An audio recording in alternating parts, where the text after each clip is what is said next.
yang orang yang sudah meninggal dunia ditahan oleh Allah, wa yursilul arwahal ahya'ah ila ajsadihi, dan Allah kembalikan lagi roh itu kepada orang yang masih hidup ke jasadnya masing-masing.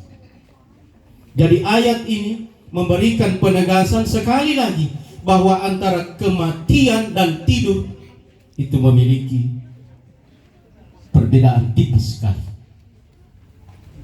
Kalau mati, lainnya bangun dah apa. Tapi kalau tidur masih bangun kembali. Pak Quraisyah mengatakan tidur itu mati kecil. Almarhumah anak cucu kesayangan Pak Indra ini sudah mati besar. Apa buktinya bahwa kematian dan tidur itu begitu dekatnya? Kita lihat kalau kita bangun tidur, kita baca doa. Kalau kita artikan, pahami dengan baik doa, arti doa itu beda-beda tipis sekali. Kita bangun tidur, kita baca doa, alhamdulillah, segala puji bagi Allah, allazi yang ahyana, menghidupkan kami, ba'da ma amatana, setelah mematikan, wa ilaihin nusyur, dan kepadanya kami kembali. Jadi ternyata tidur itu mati. Makanya bangun tidur kita bersyukur, alhamdulillah, hidup kembali setelah tadi malam dimatikan oleh Allah. Dan kita harus meyakini wa ilaihin nusyur, dan kita semua juga ini pasti akan kembali kepada Allah Subhanahu wa taala, seperti almarhumah Ananda yang tercintai. Bahkan dalam riwayat yang lain kita temukan ada doa bangun tidur. Lihatkan lagi, semakin mendekati. Kita terjemahkan doanya, alhamdulillah, kita bangun tidur, segala puji bagi Allah, allazi yang radda ilayya ruhi, yang telah mengembalikan rohku. Jadi tidur. حبيب إدرس بن سالم الجوفري، وسيد الحبيب عمر بن محمد بن سالم بن حافظ، وسيد الحبيب منذر بن فضل موسى، وسيد الحبيب قرس قاسم بهارون، وليصون وفروع مخصوصا آبائنا وأمهاتنا وأجدادنا وجداتنا وخالنا وخالاتنا وعمنا وعماتنا في برنا وبحرنا الأحياء منهم الأموات، وخصوصا إلى أهل القبور من المسلمين والمسلمات والمؤمنين والمؤمنات من مشارق الأرض ومغاربها في برها وبحر، إلى أرواح ألينا بطري ألينا زهرة بطري جميلة، اللهم اغفر لها وارحمها di jalan dikuburkan di pekuburan keluarga di Desa Lero, Kecamatan Sundue, Kabupaten Donggala. Dan tak lupa kita turunkan salam dan salam kepada junjungan kita Nabi besar Muhammad Sallallahu Alaihi Wasallam beserta keluarga, sahabat dan para pengikutnya. Bapak Ibu jamaah takziah dan tahlil dirahmati Allah Subhanahu Wa Taala. Jadi malam ini kita akan diisi ceramah agama oleh Bapak Dr. Haji Taufik Abdurrahim MAG. Kepada beliau kami silah berasa Alian Negeri di jalan di sini begitu, di jalan Gatot Subroto, betul Pak? Oh, jalan Tamrin, di atasnya Suko. Mana kita di Palu Barat Pak? Assalamualaikum warahmatullahi wabarakatuh. Waalaikumsalam warahmatullahi wabarakatuh. Bismillahirrahmanirrahim. Alhamdulillahi ala lisan wa syukru ala taufiqi wal hidayah. Wassalatu wassalamu ala rasulillah Sayyidina Muhammad ibnu Abdullah alladzi ballagar risalah wa addal amanah wa nasahal ummah wa ala alihi wa ashabihi ajmain, amma ba'd. Ya kami hormati dan ta'zimi Bapak Imam, pegawai syara, pimpinan pondok pesantren bersama dari kita malam kedua ya. Saya kira tadi karena saya biasa malam pertama tidak ada, malam kedua Kita kembali berkumpul di tempat ini. Tadi kita mengirimkan doa. Doa yang begitu indah. Doa-doa yang terbaik kepada almarhumah Ananda kita Alillah Zahra Putri, yang merupakan cucu dari almarhum Bapak Indra Bangsawan Wumbu, Kepala Dinas Pendidikan dan Kebudayaan pada masanya. Beliau kepala dinas, saya masih sekolah di Manitu. Ya. Saya ini tamat di Mandua juga, kembali juga di Mandua. Bahkan sudah 2 kali kembali ke Mandua.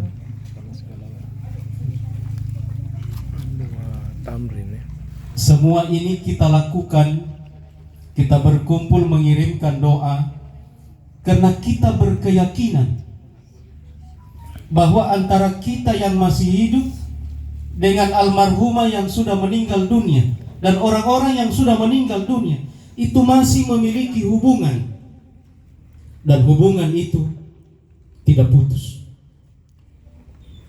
Walaupun ada juga yang berpendapat bahwa hubungan itu nabotumo, kita hargai juga karena itu pendapat. Dalam surah Az-Zumar ayat 42, Allah memberikan penegasan tentang hubungan itu. Allahu yatawaffal anfusa hina mautiha wallati lam tamut fi manamiha fayumsikul lati qada 'alaiha al-maut wa yursilul ukhra ila ajalin musamma. Inna fi dzalika laayatin liqaumi yatafakkarun. Allahu yatawaffal anfusa hina mautiha.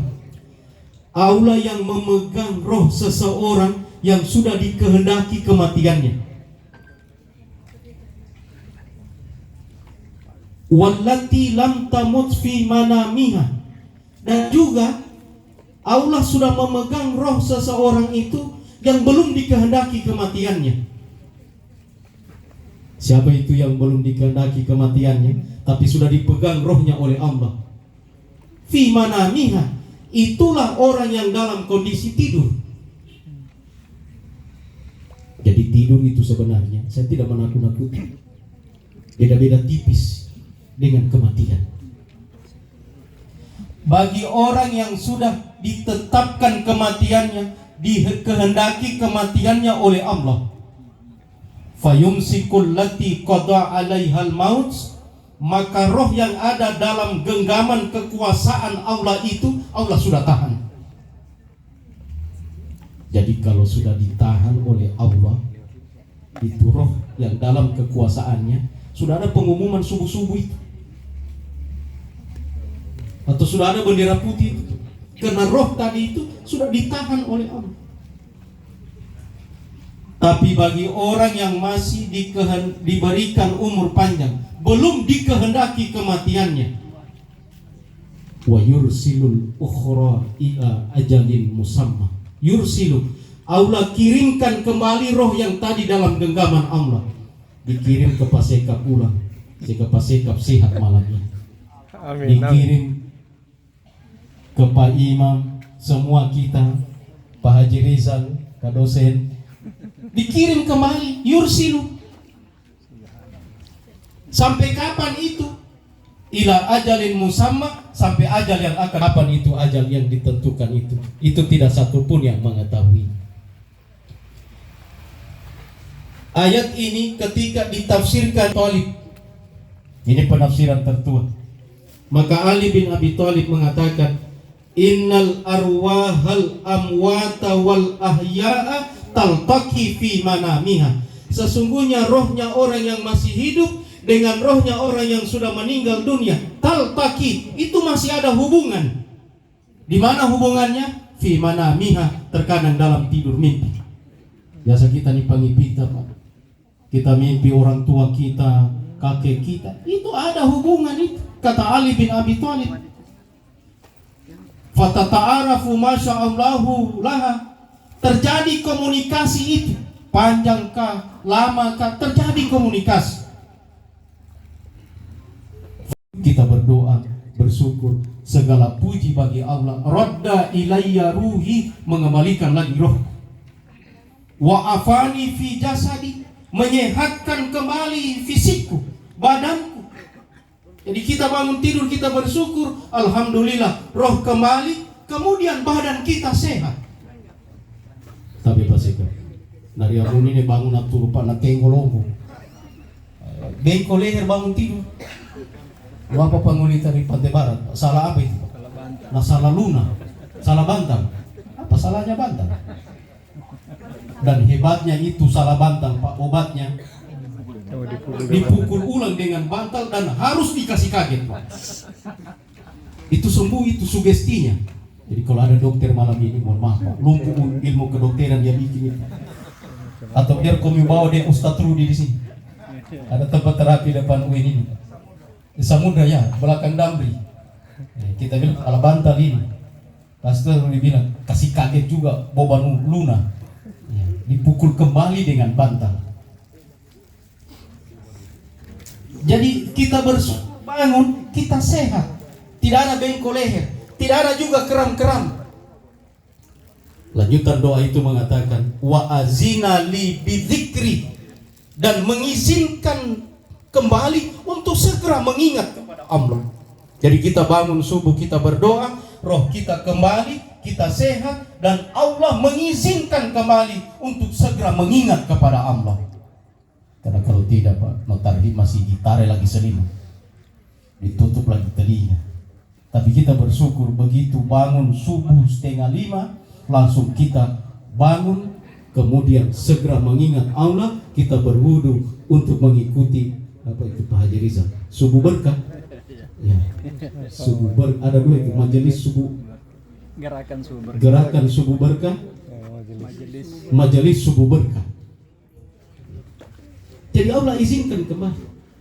Bahkan kalau kita lihat doa mau tidur, mendekati juga kematian. Doa kita mau tidur. Kalau kita tidur, Allahumma ahya, saya hidup, wa bismika amut, dan dengan namamu saya mati. Jadi yang diucapkan mau tidur dengan bangun tidur hanya kematian dan kehidupan. Ayat ini memberikan penjelasan bahwasanya antara kehidupan, kematian, dan tidur itu memiliki perbedaan yang tipis sekali. Ibu bapak kaum muslimin yang dirahmati dan dimuliakan oleh Allah.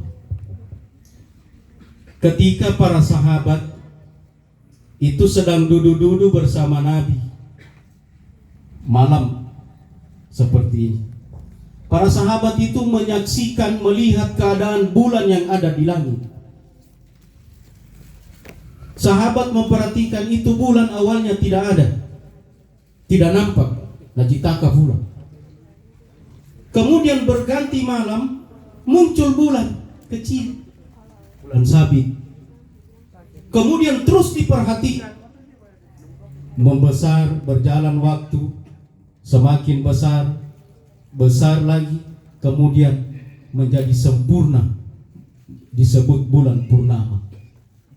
Kemudian berganti lagi waktu, berganti malam, yang tadinya purnama, nakolimo je bulan, mengecil kembali.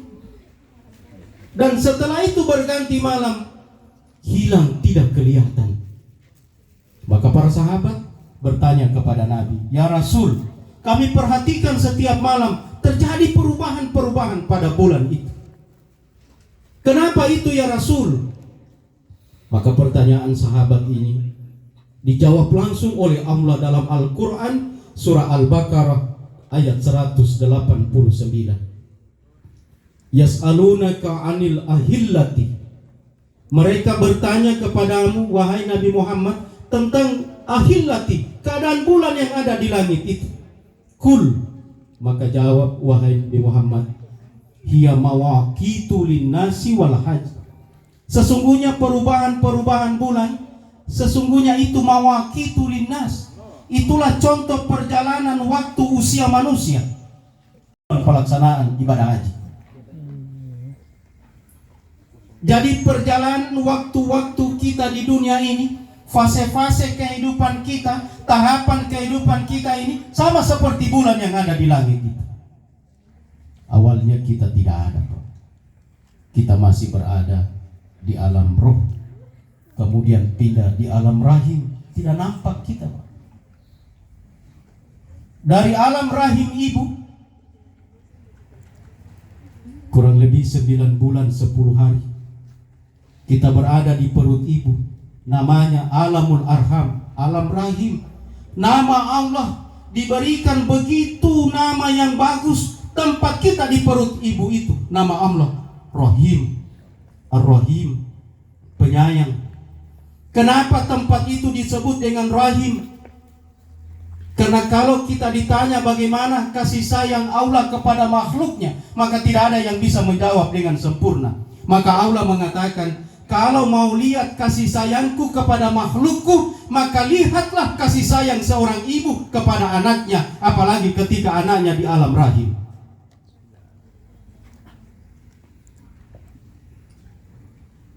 Makanya tidak ada ibu yang lupa anaknya. Tapi kalau anak yang lupa ibunya, nah, biasa ada itu. Tapi kalau ibu yang lupa anaknya, tidak ada. Bahkan Andre Gurutta Kiai Haji Sanusi Baco mengatakan, itu ketua MUI Sulawesi Selatan, saya punya dosen dulu, itu meninggal disolatkan di Masjid Raya Sulawesi Selatan karena beliau imam utama di situ. Kemudian diantar ke kampungnya di Maros, dikuburkan. Sudah sampai jenazahnya di Maros, masih ada yang belum start ini dari Masjid Raya Sulawesi Selatan, Kiai Haji Sanusi Baco. Beliau mengatakan, ketika kita lahir dari rahim ibu kita itu, kita membawa tali pusat, walam pusri. Apa itu tali pusat? Itulah kabel penghubung antara ibu dengan anaknya. Itu kabel penghubung. Nah, itu sebabnya kalaupun ibunya di Palu, anaknya kuliah di Jakarta, anaknya kuliah di Mesir, anaknya kuliah di Australia. Kalau anaknya sakit di Australia, anaknya sakit di Mesir, anaknya sakit di Jakarta, ibunya sudah merasakan di Palu. Karena itu tadi kabel penghubung. Begitu kita lahir, kita kecil, bayi.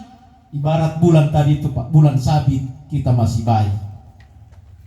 Dianu dengan sarung panjang ini. Apa ngulit hari ini? Pantepan. Ya Kalibombo di Badung. Kayak bulan sabit itu. Berjalan waktu, bulan juga membesar. Begitu juga kita. Kita tumbuh menjadi tufula, kanak-kanak, tumbuh remaja. Setelah itu bulan purnama kita juga dewasa. Dewasa. Pasekap ini ibarat bulan purnama. Masih mata bagus. Apa belum berkacamata? Pendengaran bagus. Itu purnama itu. Kalau buka soko ini masih purnama ini. Masih kuat. Genggaman tangan masih purnama. Tapi begitu juga Pak perjalanan kita dari purnama bulan tadi. Begitu terangnya mengecil kembali. Seperti itu juga perjalanan hidup kita, kata Al-Quran. Nakodimoje bulan kembali mengecil. Yang tadinya penglihatan bagus berkurang. Kenapa? Kecil bulan. Pendengaran yang tadinya orang teriak di Pertamina SPBU, kita dengar di sini, Pak. Begitu mengecil bulan, 2 meter lagi cucu kita teriak, kakek, nenek, kita tidak dengar lagi. Sampai kakek, anak cucu tak bilang, nenek tidak dengar dipanggil. Mengerti saja nak kodi pula. Sudah mengecil bulan.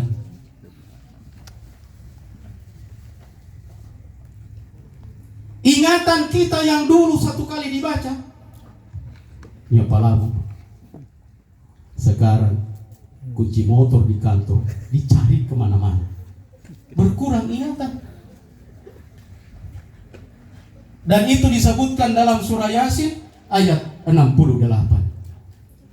Wa man nu'ammirhu nunakishu fil khalqi afala ya'qilun. Barang siapa yang kami panjangkan umurnya, kami kembalikan dia ke titik nol, ke asal kejadiannya. Jadi semua kembali lagi ke titik nol. pendengaran, penglihatan, gigi, permisi satu persatu, kembali ke titik nol kembali. Nah, sama seperti bulan tadi Pak, dari purnama mengecil, kita juga demikian, dari begitu tumbuh dewasa sempurna betul, kemudian mengecil kembali. Setelah itu sudah tidak kelihatan naopo bulan, tenggelam itu bulan. Itulah perumpamaan kejadian manusia. Bulan sudah tidak kelihatan, sama juga kita sudah tidak kelihatan di muka bumi ini. Kita kembali kepada Allah Subhanahu wa ta'ala. Ibu bapak kaum muslimin yang dirahmati dan dimuliakan oleh Allah. Yang terakhir, apakah ada tanda yang diberikan oleh Allah, atau paling tidak informasi yang diberikan oleh Allah kepada orang yang mendekati kematian itu? Ini berat menjawabnya, Pak. Tapi kalau kita membaca para kisah-kisah orang-orang yang terdahulu, termasuk di antara ulama-ulama kita, bahkan ada di antara keluarga kita yang meninggal dunia, ada yang mendapatkan informasi kematian itu. Saya baca bukunya salah satu ulama besar di Jawa, Kebumen, namanya Haji Abdul Qadir As-Sagaf. Haji Abdul Qadir As-Sagaf ini pimpinan pondok pesantren di Jawa. Pondok pesantrennya punya masjid besar dan digunakan juga oleh masyarakat dan santrinya. Betulan besok hari santri nasional. Hari Jumat Haji Abdul Qadir As-Sagaf, karena dia imam utama, dia sudah sampai di masjid itu, duduk di tempat imam utama. Wakil imamnya ponakannya sendiri, namanya Najib As-Sagaf. Begitu Najib duduk, selesai sholat tahiyatul masjid, dia duduk. Ini ulama besar Abdul Qadir As-Sagaf, dia pukul pala-palanya Najib. Najib, kalau nanti saya yang pimpin sholat Jumat, lanjutkan sholat Jumat. Tidak masuk di akalnya Najib, Pak.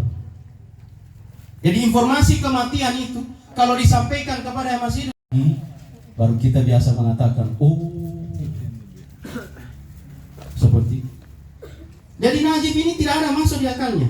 Selesai khutbah, kemudian majulah ulama kita ini, Haji Abdul Qadir As-Sagaf, memimpin sholat Jumat.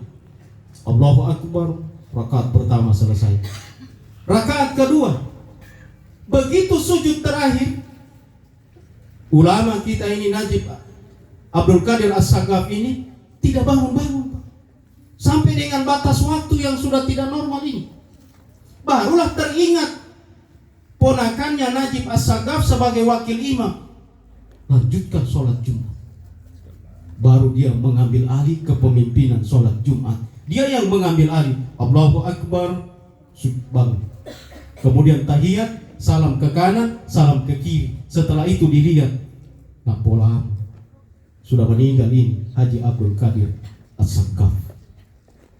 Ini menunjukkan, kalau kita pahami cerita ini, Pak, itu menunjukkan ada informasi kematian. Karena dia berkata kepada ponakannya, kalau nanti saya pimpin sholat Jumat, lanjutkan sholat Jumat. Ada informasi kematian.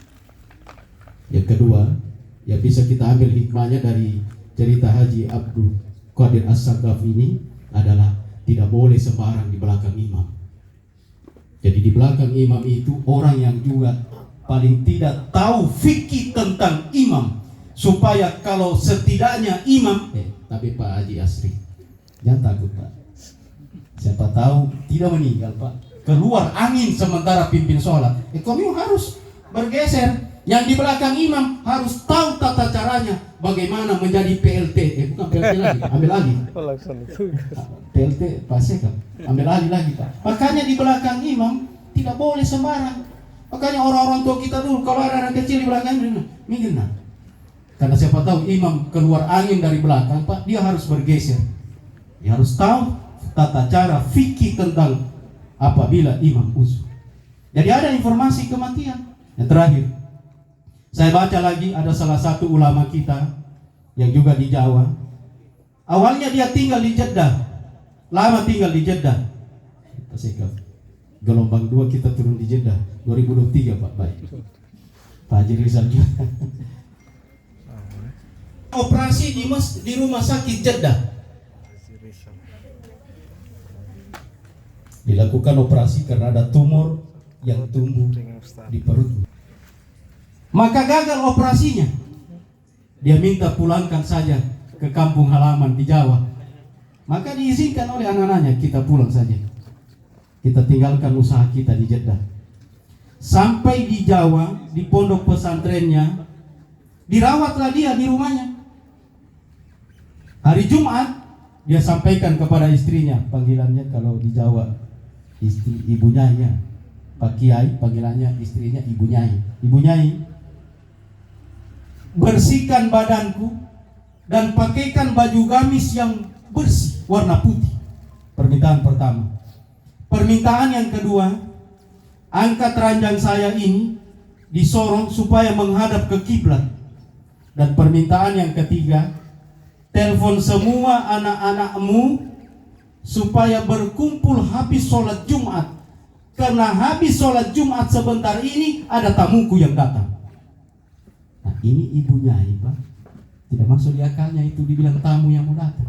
Dalam hatinya berkata, siapa juga tamu Tongoeo, apalagi panas-panas jam 1 habis sholat Jumat. Tamu apa juga? Apalagi komio ini sudah berbulan-bulan sakit. Siapa juga tamu yang mau datang? Tidak masuk di akal istri. Tapi sebagai istri yang soleha, yang patuh kepada suami, ya penuhi. Pertama, dipakaikan baju gamis, dibersihkan badan, pakaikan baju gamis putih yang bersih. Yang kedua, diangkat ranjangnya menghadap ke kiblat. Setelah itu, ibunya ini telepon semua anak-anaknya. Nah, pesannya bapakmu, Pak Kiai, kalau bisa selesai sholat Jumat tepat waktu, kumpul semua di rumah ini. Karena ada tamunya bapakmu yang datang. Selesai sholat Jumat, Pak Kiai tanya lagi, Ibu Nyai, sudah datang semua anak-anak? Ibu Nyai hitung. Anak-anaknya Pak Kiai itu banyak, Pak. Dia bilang, tunggu dulu, satu lagi anakku yang belum datang ini. Apa kata Pak Kiai? Ibu Nyai, telepon cepat anakmu itu, karena tamuku ini sudah dekat. Ibu Nyai menelpon, nah, di mana posisi sekarang, nah? Tamunya ayahmu ini sudah dekat. Anaknya menjawab, Ma, sudah di depan pagar ini. Tinggal mau kasih masuk mobil di halaman.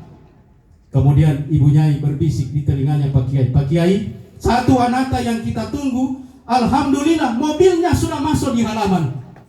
Apa kata Pak Kiai? Tamuku juga sudah datang. Asyhadu an la ilaha illallah wa asyhadu anna Muhammadar Rasulullah. La ilaha illallah Muhammadar Rasulullah. Pak Kiai menghembuskan nafasnya yang terakhir. Ternyata tamu yang dia sebutkan habis sholat Jumat, tamuku akan datang, ternyata adalah malaikat pencabut nyawa.